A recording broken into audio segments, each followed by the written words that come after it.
right? We're gonna start off asking like, what are cover crops? What is a cover crop? So many different crops, so many different plants. What do y'all think of cover crops?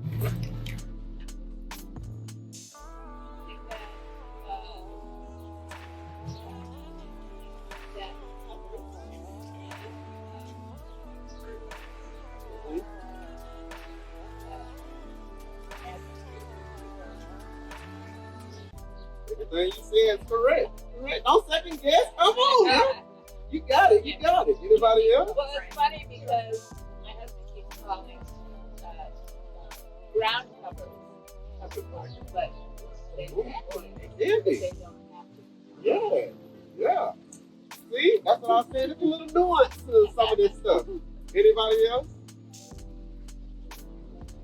Yeah, so basically everything that you said is close-growing crops that provide soil protection, seeding protection, soil improvement in between the normal crop seasonal time. So many times people put cover crops in between seasons to help to give the beds or rows rest. Always remember, soil is just like human beings. All the conditions, everything, it gets sick. When you see those plants sick, it's just like the plant sick. There's something wrong with the soil. The same thing. When you've been working, eventually you're going to get to a point where you get exhausted. And over that point of exhaustion is where you get sick. Same thing with soil. After a while, just pushing it to its limit, it's going to get sick and it's not going to perform as it will perform. So what we do is put cover crops in just to give it a break, just to put it cover, just give back to the soil. Like you said, if you have ground cover that is not conducive or equivalent to cover crops, which will put you in a worse situation than you were not even put those plants in. So you want to make sure that you're putting stuff in that's going to add value, but also knowing if you put it in, there are also alternatives that you can go also. So there are many different types of cover crops. One of them are your grasses. The grasses are crops that can be for cool season or warm season. These can be from sorghum, spade grass, millet for cool season. You have your winter rye, cereal rye, all of those grasses. They usually use for ground cover and most of all for pasture. These help with a lot of pasture and help cover a lot of land mass at one time. Yeah. Yes. Like forage barley, forage oats, annual, ryegrass, all of those things are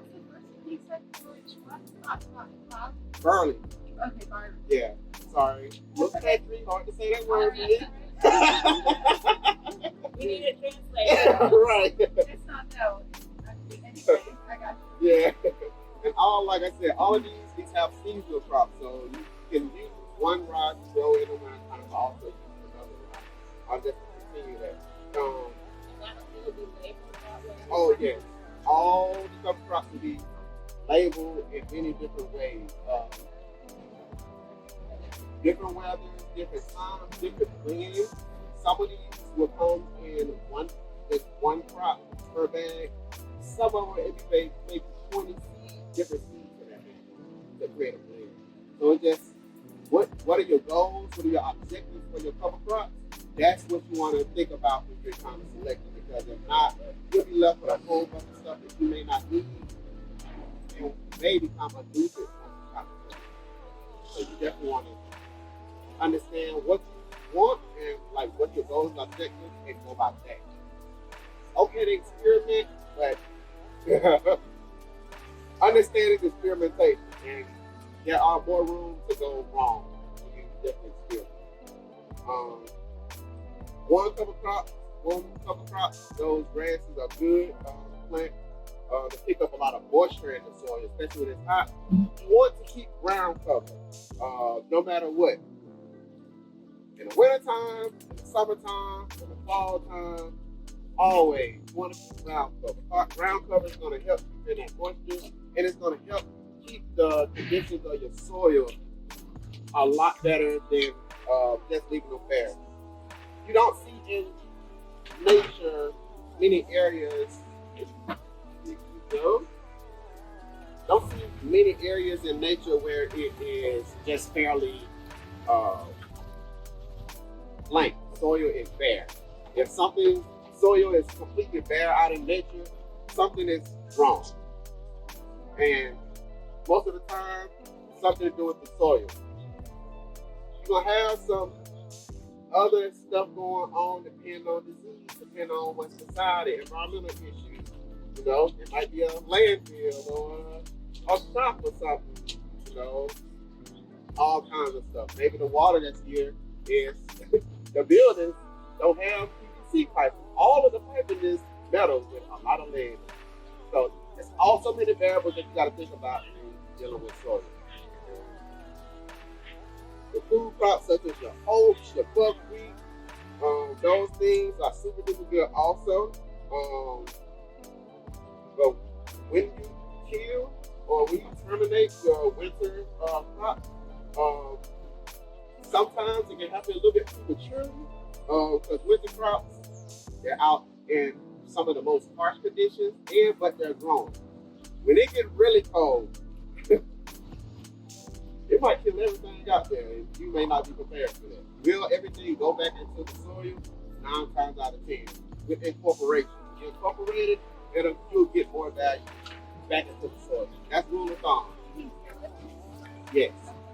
Till it, tug it, throw some soil over it, whatever.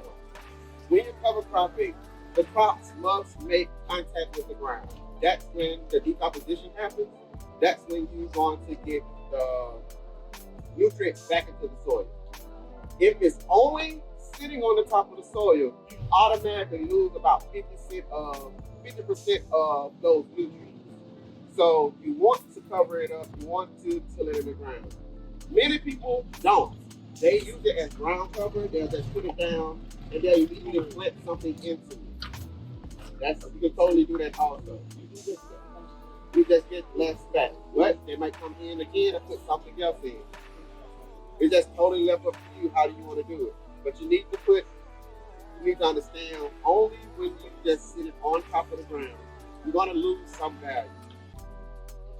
So, but when you're planting it, say the buckwheat, will it also infuse or inject nutritional value?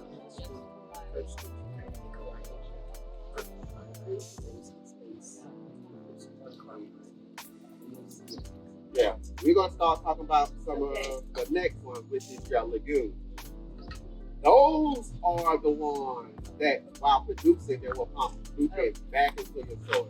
That's where nitrogen fixation comes from. So your crops like right here, these are clover. This is clover right here. This is inoculated clover that we have. This stuff you can get in so many different places, especially this clover. This clover is inoculated, which means it's got like a thin coating on it that helps it germinate and produce.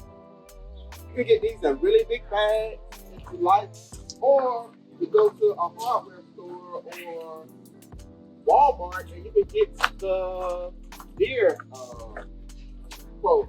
They usually come in inoculate also, but the difference in that inoculate and this one, that is blue.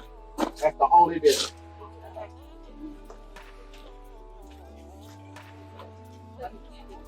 Yeah, it's like a powdery coating that they help. It's just help with germination rate. That's all it is. They just fly away. Oh no, definitely. These right here is all white. Pass it around.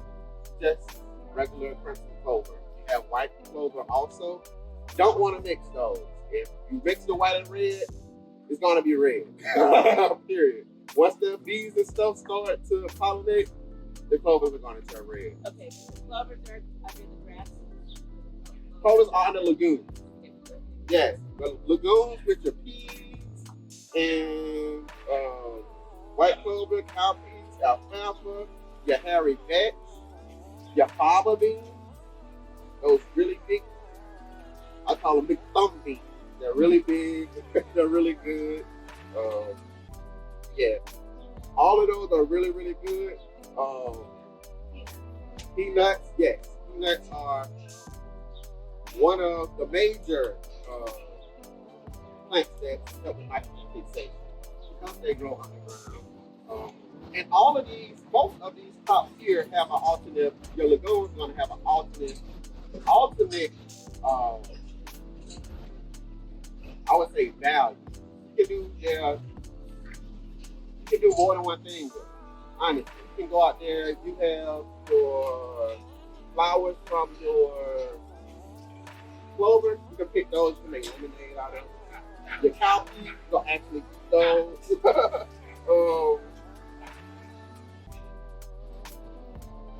Alfalfa is one of the most expensive, like hay or feed for the small animals such as rabbits and your guinea pigs, stuff like that. All of these fava beans, they're very, very good. Most people roast those. So all of these have alternate uses for most of the cover crops do. But like I said, it's up to you what the goals and things of your farm. You're like, I don't want to do none of this stuff. I want to grow it, terminate it, put it back into the soil so my soil is healthy. That's totally fine.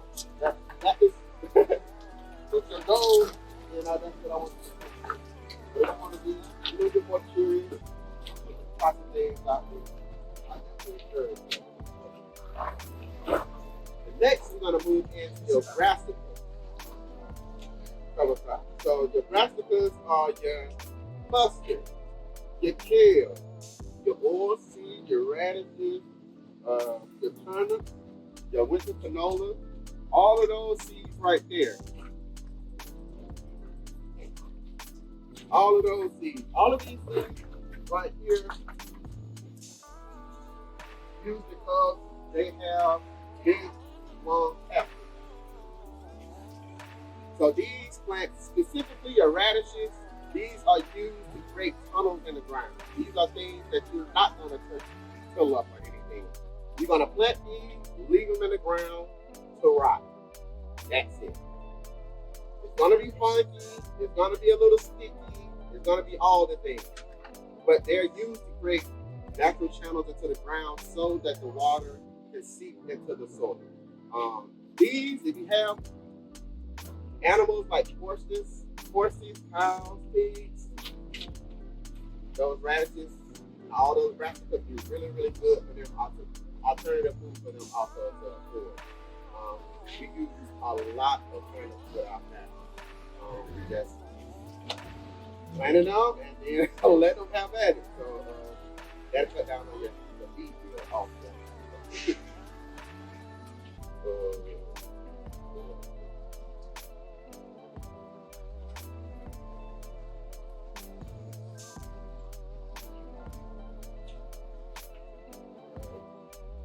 The brassicas always also help with erosion, but you want to make sure that you have something else with your brassicas.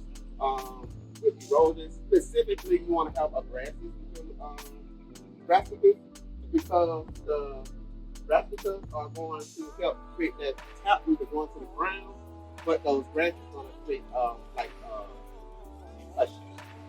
over the cover crop also. So you have basically a 2-for-1. These, when you terminate them, you knock everything over and they start to break down.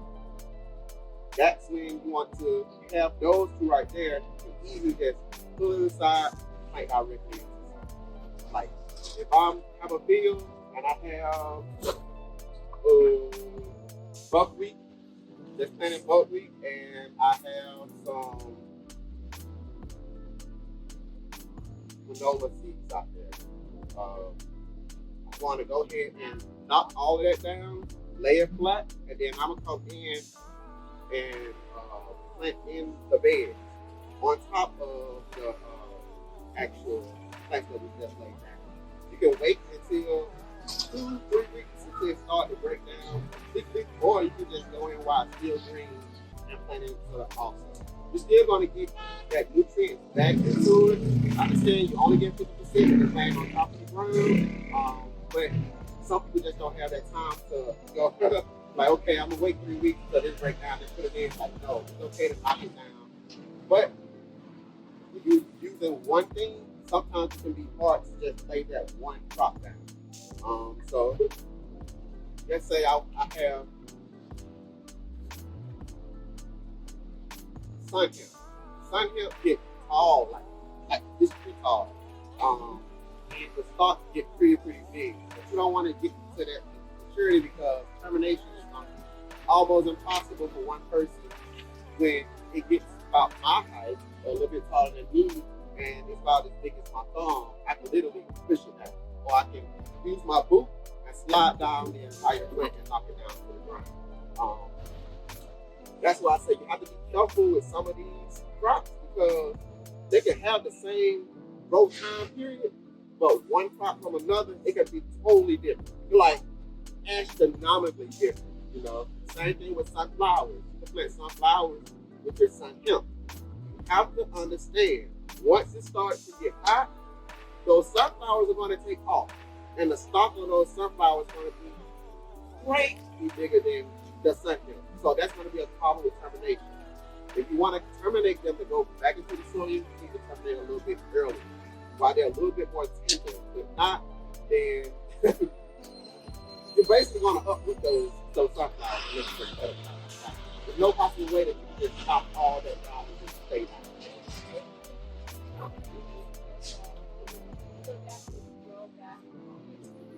Yeah, it's totally, like I said, it's totally depending on like what are your goals.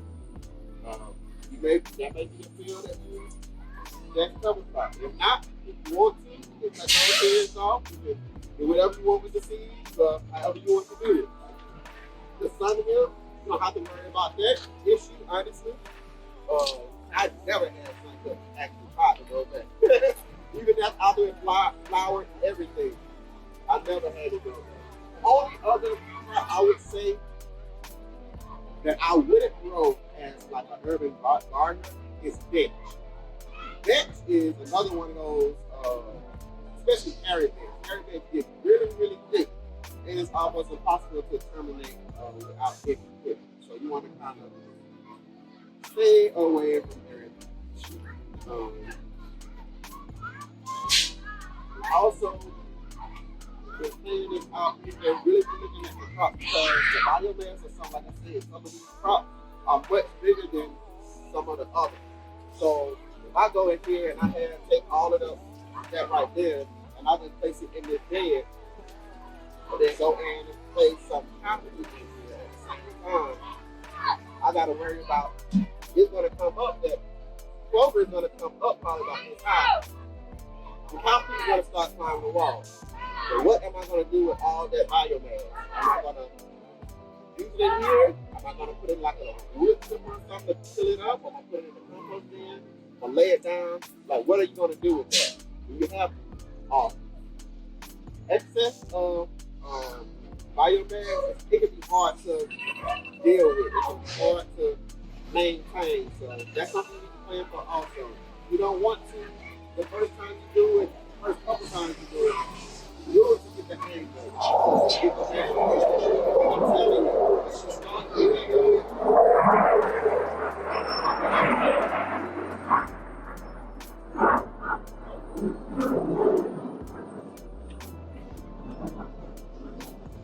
Do you have any questions?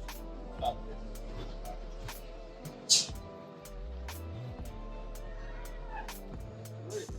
So why do we cover crop in small spaces? Many people be like, no, all of these, we typically say this is a small space. That garden bed right there, small space. This is a small space, but it has living organisms. Anything that we can do to continue the longevity of those living organisms, that's what we want to do. I call it a summer vacation. Farmers usually take a summer vacation or just take a chill pill during the summer here because it's so hot. So we cover crops. So we get them a summer vacation. Give them a time to chill out, cool down, prepare for the fall. And we're doing that to build healthy soil, prevent soil erosion. If you look at these beds right here and the beds out there, we top them off at the same time. But because this bed is closer are more in the sun, you can start to see the separation of the soil, how it's starting to separate. You'll see the standing pieces are starting to collaborate in the middle, while the more silky stuff are on the outside. So that's when you know that your soil is starting to break down and it needs something to cover it. Everybody out here have clothing on. Why? Protection. To cover up. The same thing that needs to happen with these beds. You don't want bare soil out there in the elements. It's just going to make the soil conditions worse than what they need to be. So you need to go in. You can go over there, pull those banana leaves off those dead banana leaves, put that out there to mulch it. We can go get some wood chips, mulch it, leaves, mulch, anything that we need to make sure that the soil conditions be peak. That's what we need to do. So that's one of the main things you want to do is making sure that the soil is always covered. Always covered. To suppress weeds also, if you have something on the soil, it's going to be hard for those weeds to come up. Is it impossible? No. Will it happen? Almost guaranteed it's going to happen. But it's going to help suppress a lot of those weeds. Whereas if you didn't have that cover down there, then those weeds have nothing to compete with, and they will always do. Like I said, active fixation with the lagoons and making sure those are good. Pests and disease cycles, want to break those up. Cover crops are a great way to do that. And understanding when you see certain pests in an area, do not go back and, if I see bugs in this area, and I know that I have broccoli and collard, all these brassicas in here, not gonna plant that in here for another season. Yes, totally. I'm talking about the opposite of what this is. And if you're gonna grow something in the brassica family, it needs to be on the, not here, it needs to be on the other side of the building with the other farms, like the garden side. It don't need to be here. Huh? I wouldn't, because when you come back, they're just doing the show. They're not leaving. If you go and put it over there, they're just gonna move right there. Get a pest. Oh, they're not leaving. They're just finding another postal place. Because if you found a good food source, when that food source is gone, you're not gonna go cross country to find another food source. You're gonna find a closest food source to you. And you're gonna check and see if that old food source available until you just, all right, you're not worried about that. That's the same thing the pest. They're gonna come back and check this bed. It's not it. Oh, 2 seasons passed. Let's go back over here to our home. That's exactly what they do. You do not want that to happen. I seen it. No.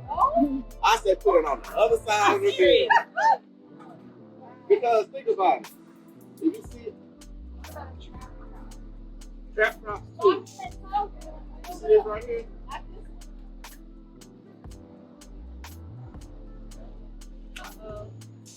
There. Right there, right there, right there, right there, right there. So, and that's something we use to keep out here all the time. Like that's, we know that's an issue. Yes. So if we want to mitigate that issue, you just have to turn from those crops for a while. They'll find a new home, and then we go back to them. We don't say we have to stop growing the crop. We just can't grow it here. We have to grow it in another area. And act as living mulch. This is one of my favorite ones. You can walk on your cover crop. You can plant crops and you don't have to worry about it. Me personally,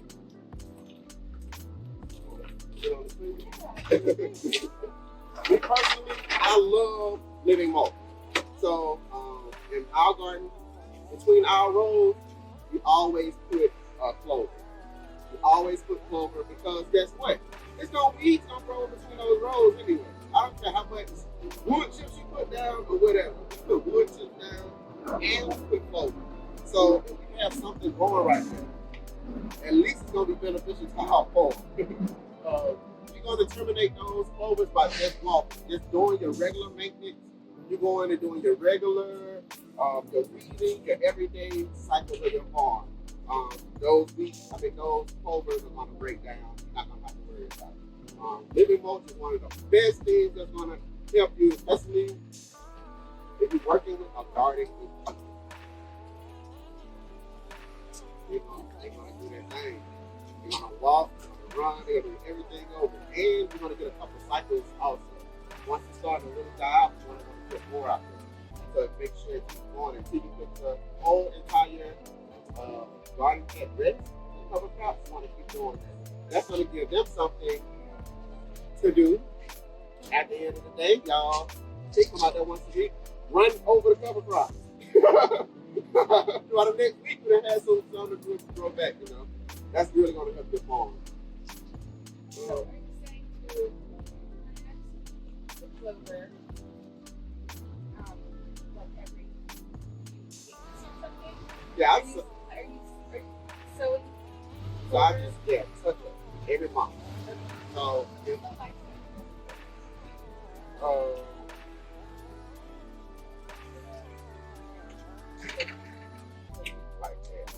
Clover to germinate, clover don't take no time and it will stay. So depends on what it is. So if I have a clover in my garden out here, it's gonna grow, it's gonna stay, it's gonna continue to multiply until probably the season change.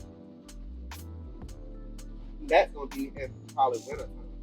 Summer, fall, it's thriving. It's thriving. So out in the garden, we use it because it's a more tender plant than all the rest of the cover crops. It's a nitrogen fixer and it's multi-purpose. And it's the cheapest of them all. Like I said, those cover crop seeds are expensive. These are much more expensive than the ones I can get at Walmart or something.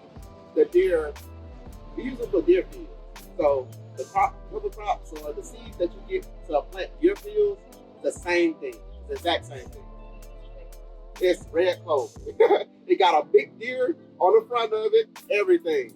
It's the exact same thing. So you don't have to go to the actual seed producer and get cover crop seeds. When you can go to Walmart or to something like that and get the same exact thing, they just named it something.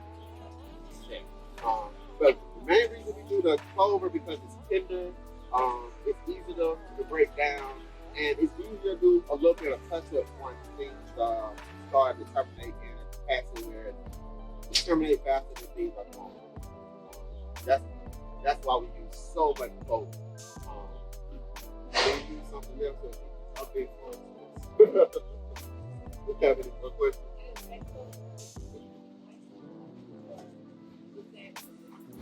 Yeah. Just pretty. So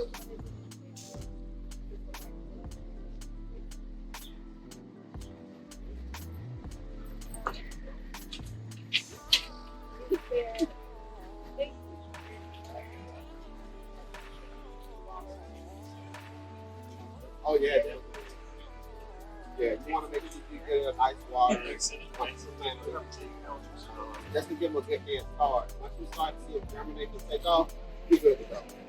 But you definitely want to water them and you want to baby them for the first couple of days to really give them a kick start. That's what the inoculate up and do a little bit. Just give them a little boost once you start to germinate. That's all it does. Got any other questions? All right. So, how do you cover crops? What are we talking about? If you're looking for a nitrogen fixation, you want clover, you want vetch, you want cowpea,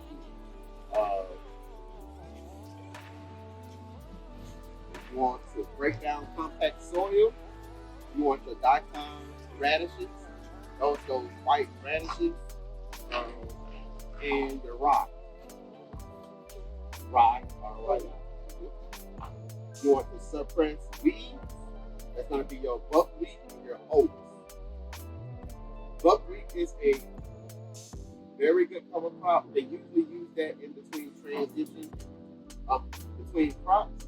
So if I have a field of brassicas or I have a field of lettuce, I will go in afterwards, till up everything, plant buckwheat, let that grow for a month or so, and then I'll terminate that, and then I'll go back in and plant something else.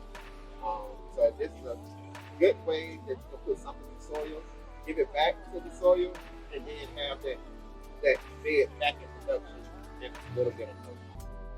They do that same thing with clovers also because you're not looking to get big bulky biomass out of it. Just looking to have ground cover, put something to put back into the soil until it's a holdover until it's time to plant something. So I was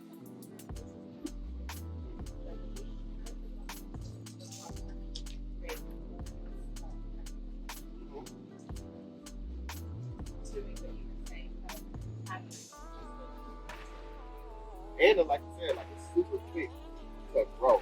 It's one of those other cheaper on the cheaper side. Some of that stuff is expensive, especially when you get into the special cooking varieties. Like they got different types of sunflowers, but if you want to get a native swamp sunflower, Louisiana, and so on. So yeah, the more details, the more names you got, the more money you're gonna spend. The more money you're gonna spend. So the last one is to build organic matter. You want your rye and your sorghum Sudan grain. Sorghum and Sudan, y'all might have seen those before. They kind of like small bushes, and then after a while they just turn so speaking into big. Sometimes it can be seen in massive. A lot of farmers are using sorghum Sudan right now as a replacement for rice and congres production. They're using it as for coffee. It's pretty cool.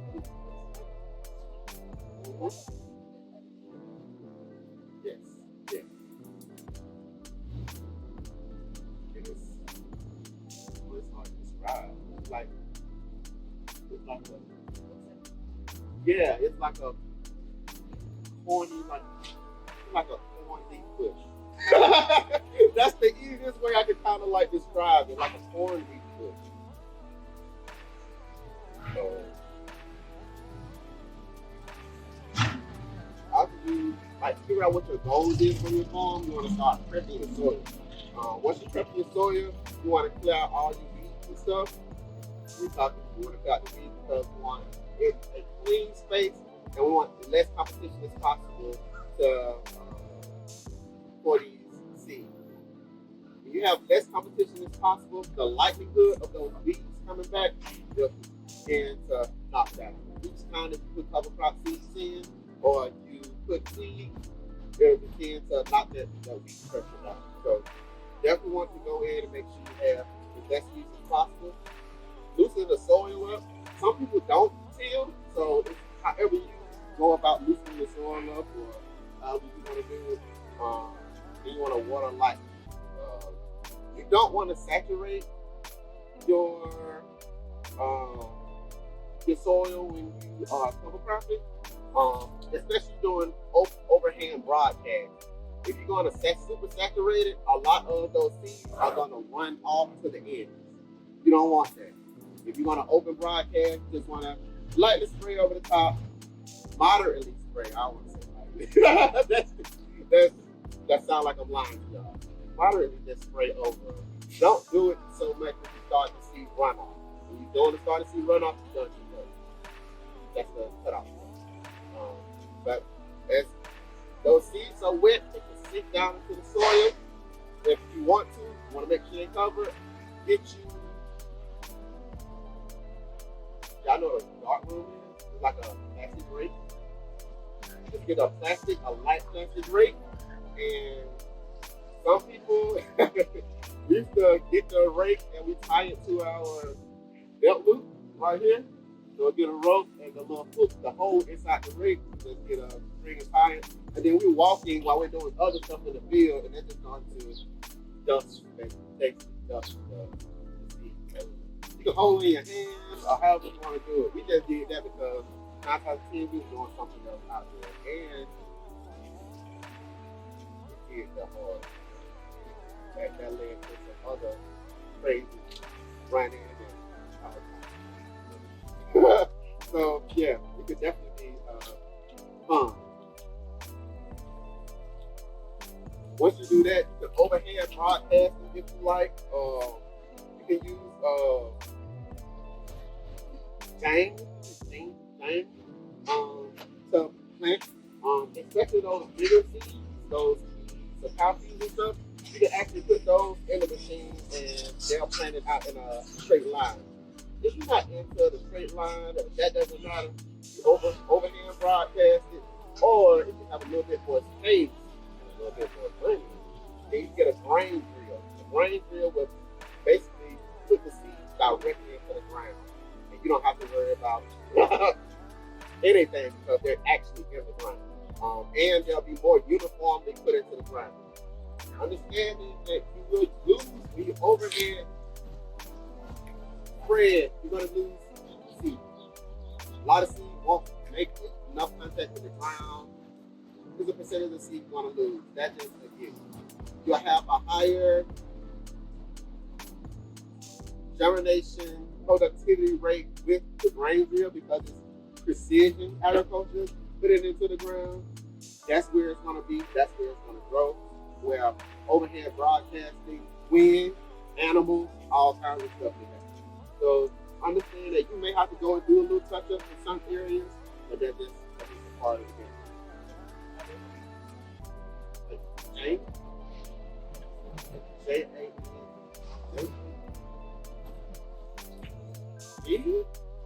I think so. Yeah, it's a cedar that you push. You got like a little, at the top is a. Is it like a fertilizer?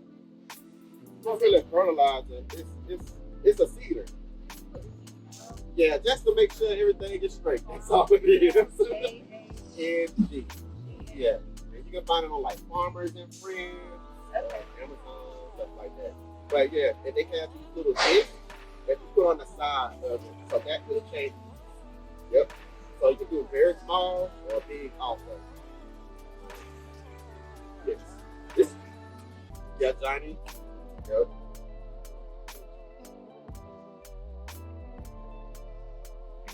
Once you also can, I don't recommend it. A lot of people walk over or make over with their feet.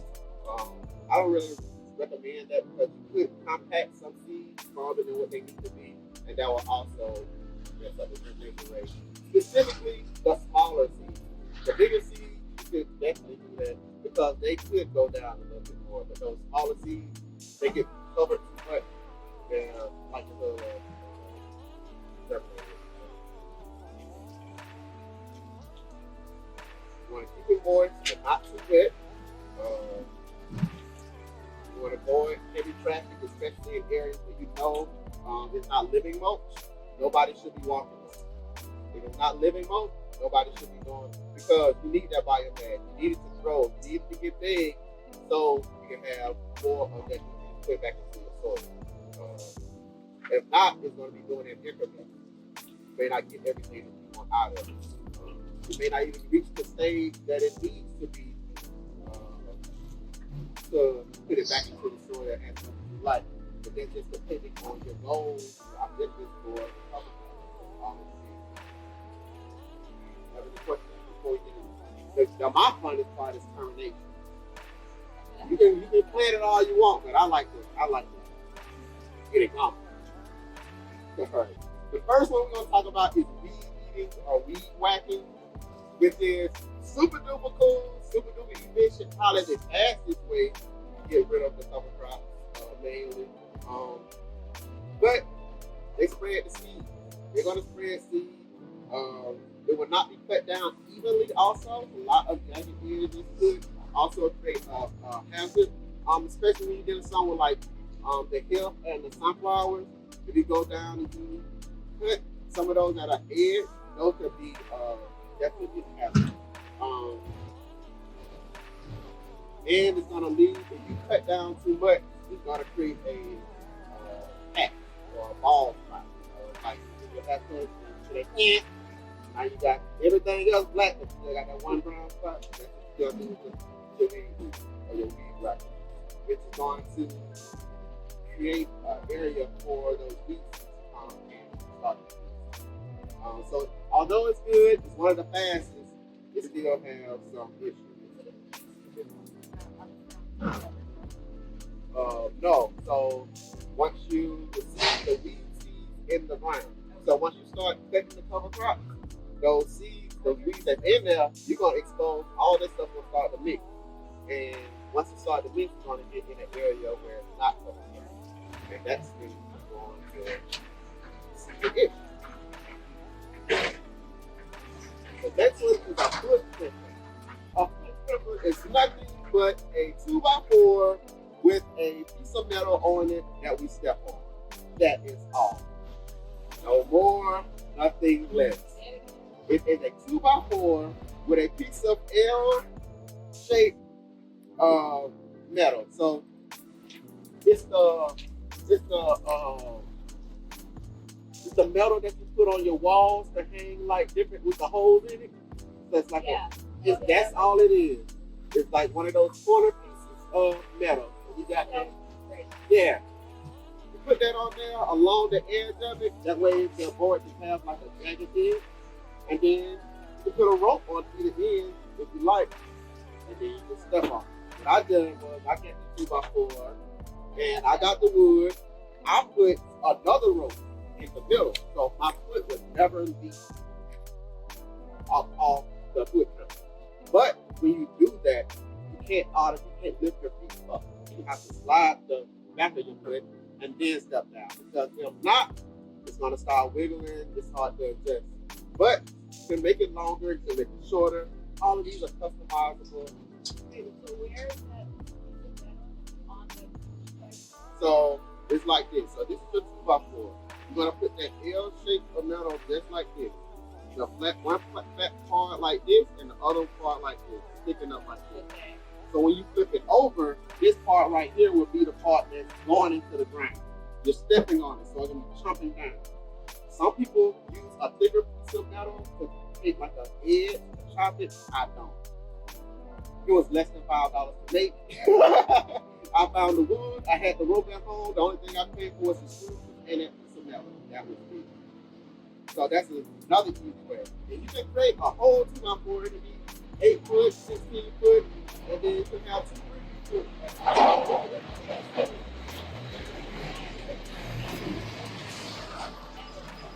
Yeah, it's like a.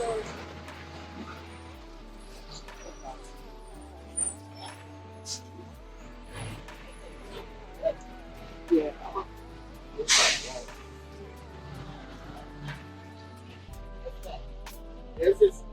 like one of those little weapons you put on the wall. I definitely have a weapon in the wall and pictures of it. The con with this is time consuming. It's definitely time consuming. If you're not working with somebody that you have a rhythm with, or if you're doing this with other people, it's going to take time. It's not going to be fun. It's going to be more, you're going to be doing more work than actually needs to be done, honey. If you're doing it more than one person. That's just me personally. Unless y'all out there, y'all got a rhythm going, it's going to be a lot of work. And the cover crops have to make contact with the ground to start decomposition. And if you have more than one person, like I said, it may be uneven. Some may not even be touching the ground. So it just totally lifts up. The next one is a rolling crimper. It's another one that can be made. A rolling crimper is nothing but a big, heavy ball or whatever that you're going to roll over the cover crop. That's all it is. On farms, people will fill up those food grade barrels with concrete with a pole straight through them. And then what they'll do is they'll hook it up to their 4-wheeler or to their tractor and pull it, and it's just gonna roll. That's all it's gonna do, roll, or they're gonna drag it, it's gonna tear down. Yep, pushing it down to the ground. Yep. The only thing about this rolling crimper, they aren't readily available. Most of the time, you got to make an alternative because it's so expensive. You don't have the equipment or tractor or anything to pull it, so you have to use something else. Many farmers have a rolling crimper. If they have something like that, it is a tool that is used by more than one farmer. because what else is used for other than compact? And on farms, you don't use nothing to compact anything almost. So that's another one. The next one is tarping, which can get a little bit tricky. So tarping can be done with 3M plastic. I usually get mine for Farmers and Friends. Black on one side, white on the other side. One is for reflective light, one is to absorb the light. The black side is to absorb, the white side is to reflect. Use that after you terminate it. Or put everything out down to speed up the decomposition time. You can use this and it's going to, after you lay everything down, you put that over it and it's going to seal the side. You go to the bathroom, you got the office. Look to the inside. After you have everything down, you're going to put your plastic on top, and that's how you're going to terminate. You leave that down for about 2 weeks. That's going to raise the temperature of, depending on how hot it is outside. Louisiana heat is different from everywhere else.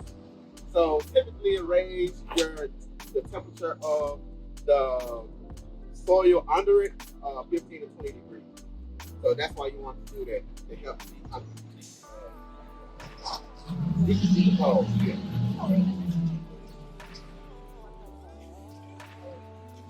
Yes, so you have white plastic, which is to bounce light off of. You have your black plastic to absorb light. So you're going to use one in the summertime and one in the wintertime. These come on sides. So one side will be black, the other side will be white. You can easily just flip that over.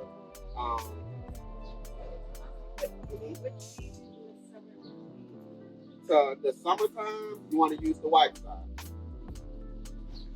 The wintertime, you want to use the black side. The black side is going to make sure the plants are warm in the wintertime. The white side is going to reflect some of that light off of it. It's also going to help with pest issues during the summertime too. They have other plastics. They have silver that reflect. They have red. They have all kinds of other plastics. We use the black and white. The next one is solarization, which is the 3M clear plastic. This is plastic. It's either black or white. It's clear all the way through. But with this plastic,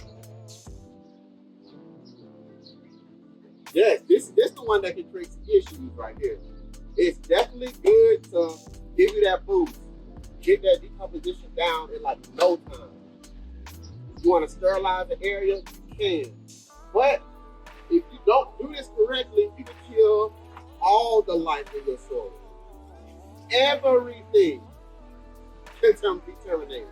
So you leave it on too long, it gets too hot. You add a little bit too much fertilizer to the soil before you put it on. All kinds of stuff. Some people add like chicken manure to their fields when they're solarizing and when they're parking. That's just to give that temperature boost. That can create a real problem when you're using the heat to get rid of disease and pathogens in the soil.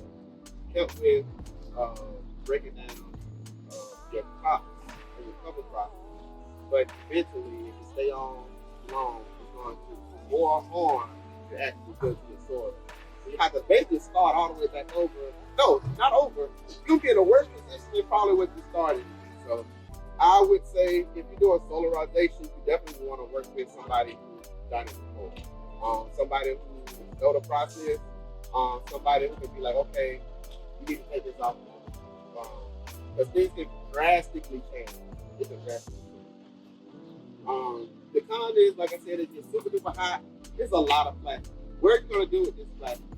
Most of the time, this plastic is only used for one or two things.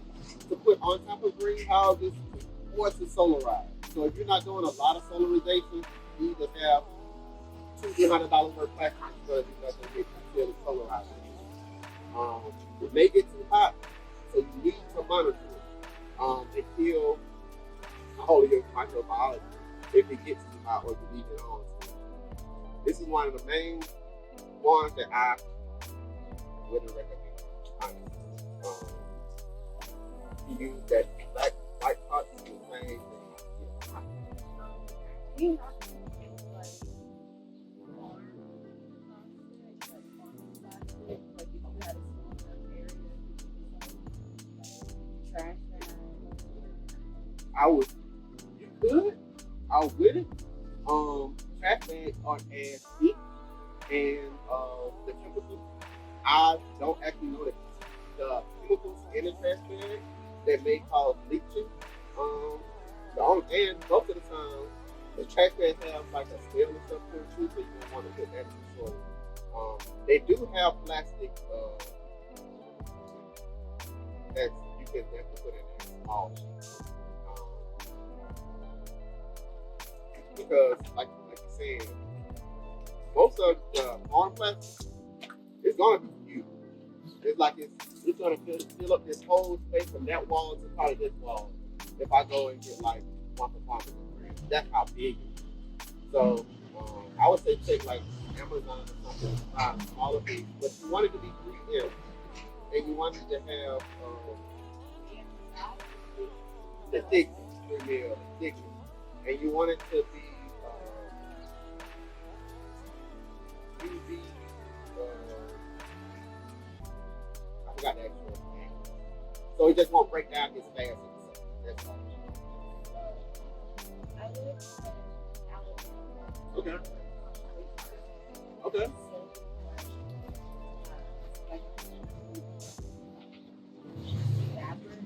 Uh-huh.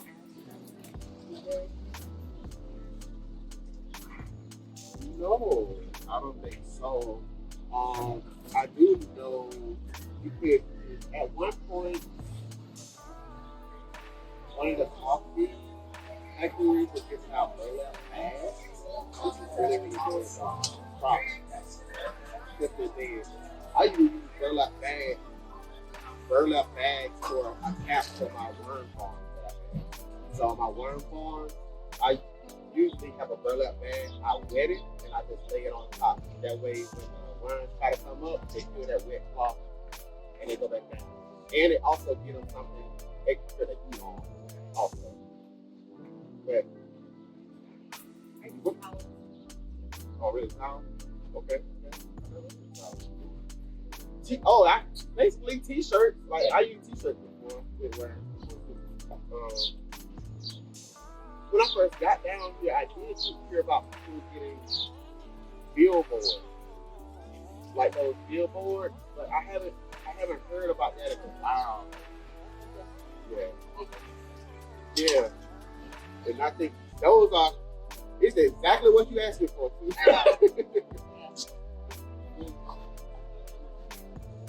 Okay. Yeah, they work too. One side have color, the other side white, just like that. They usually 3M already because they have to be up there in the sun and stuff. So definitely good. The last one is clobbering. Clobbering with power hammer that we use with the BCS.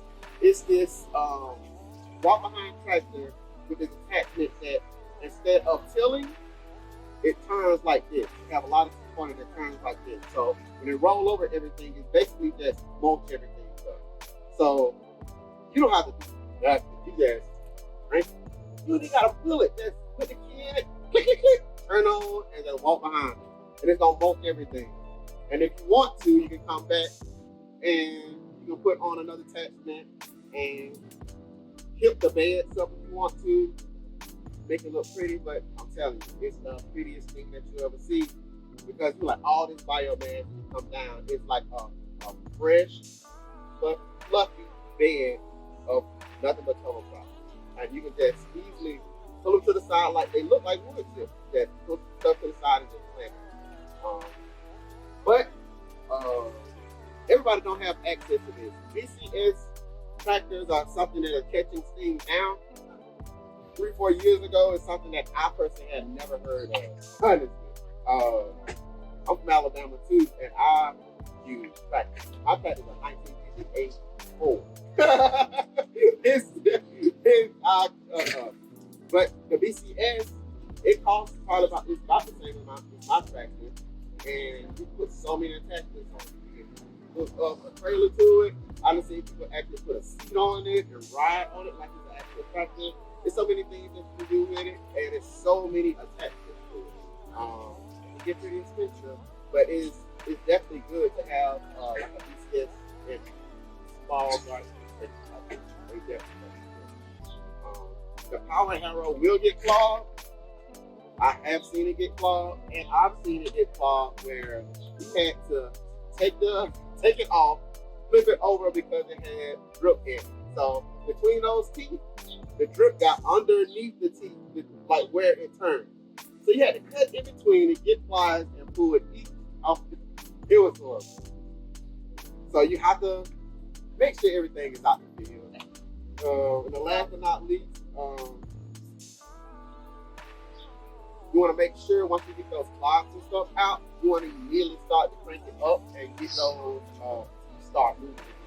If not, you may get a little dirty stuff in there and then they seize up a little bit. You gotta stop it, start hitting it again, try to get some of it out, all that stuff. And the best way to do it, when you have equipment, wash your equipment, just spray your equipment down after you get done. It's gonna help with wear and tear, and definitely it's not gonna be spared weed, especially when you're doing something like this.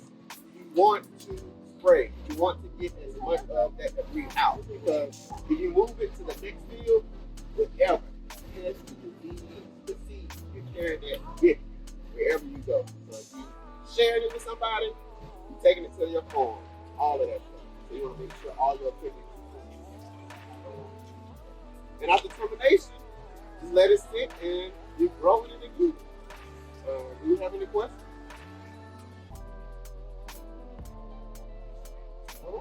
You can go over here and I can show y'all how we plant some clovers. We'll go over here to tie it along the table.